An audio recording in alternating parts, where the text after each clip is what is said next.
जय श्री कृष्णा। राधे राधे मित्रों, यह कहानी तीन बहुओं के जीवन के कर्मों और उनके फलों के बारे में है। एक समय की बात है।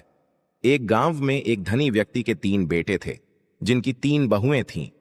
उस व्यक्ति की संपत्ति बहुत अधिक थी और वह अपने तीनों बेटों के साथ बड़े ही सुख समृद्धि से जीवन जी रहा था।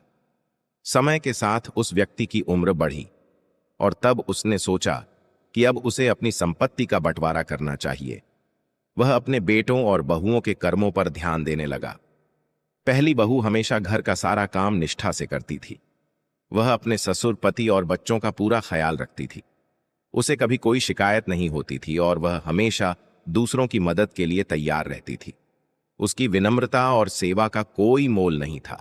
दूसरी बहू काम करती थी, लेकिन वह हमेशा खुद के बारे में सोचती थी। वह दूसरों की मदद तो करती थी, लेकिन कभी कभी अपनी स्वार्थ की भावना से काम करती थी। उसका व्यवहार कभी कभी अच्छा तो कभी कभी कठोर हो जाता था। तीसरी बहू बिल्कुल भी काम नहीं करती थी। वह सिर्फ अपने सुख सुविधाओं का ध्यान रखती थी और घर के किसी भी जिम्मेदारी में रुचि नहीं लेती थी। वह हर काम को टालने की कोशिश करती और हमेशा दूसरों से ही उम्मीद रखती थी कि वे उसके लिए काम करें। एक समय आया जब उस धनी व्यक्ति ने अपनी संपत्ति का बंटवारा करने का निर्णय लिया। उसने सभी को बुलाया और उनके कर्मों के आधार पर ही फैसला सुनाया। पहली बहू को सबसे ज्यादा संपत्ति मिली क्योंकि उसने जीवन भर निस्वार्थ सेवा की थी। दूसरी बहू को भी हिस्सा मिला, लेकिन पहले बहू से कम, क्योंकि वह स्वार्थ और कर्तव्य दोनों का मिश्रण थी। तीसरी बहू को सबसे कम हिस्सा मिला क्योंकि उसने कभी किसी के लिए कुछ नहीं किया था और अपने कर्मों से कुछ भी हासिल नहीं किया। इस कहानी से यह शिक्षा मिलती है कि हमारे कर्मों का फल हमें अवश्य मिलता है।